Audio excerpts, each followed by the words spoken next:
আমাদেরকে প্রথমত সমান চিহ্ন দিতে হবে।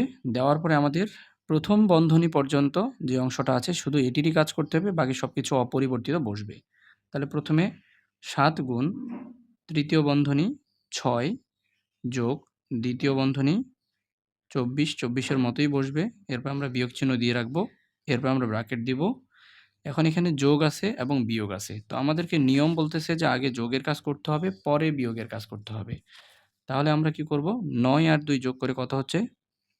১১। বিয়োগ হচ্ছে কত? ১। তাহলে এখন আমাদের দ্বিতীয় বন্ধনী, তৃতীয় বন্ধনী আমরা বন্ধনীগুলো দিয়ে নিব। এরপর লক্ষ্য করো, এবার এই যে অংশটা আছে প্রথম বন্ধনীর মধ্যে বিয়োগ অংশটা, এইটা কাজ আমরা শেষ করব। তারপরে অন্য কাজ। তাহলে ৭ গুণ তৃতীয় বন্ধনী ৬ যোগ দ্বিতীয় বন্ধনী ২৪ বিয়োগ। এখন দেখো ১১ থেকে ১ গেলে হচ্ছে ১০। তো একটি সংখ্যার জন্য ব্র্যাকেট দিতে হয় না। তো আমি শুধুমাত্র ১০ লিখব, এভাবে আবার প্রথম বন্ধনী দিব না। তাহলে কি থাকবে এখন? দ্বিতীয় বন্ধনী এবং তৃতীয় বন্ধনী। তাহলে প্রথম বন্ধনী আমাদের কি হলো? উঠে গেল।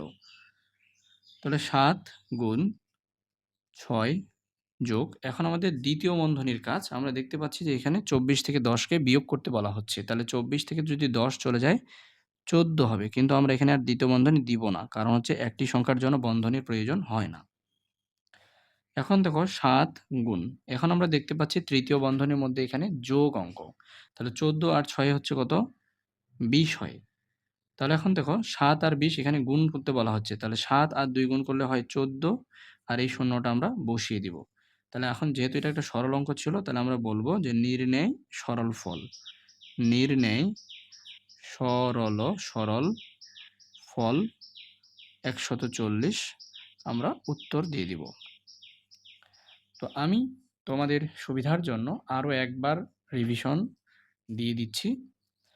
প্রথম কাজ হচ্ছে যা আছে এই পর্যন্ত তা তুমি হুবহু তুলে ফেলবে এবং এখানে যোগ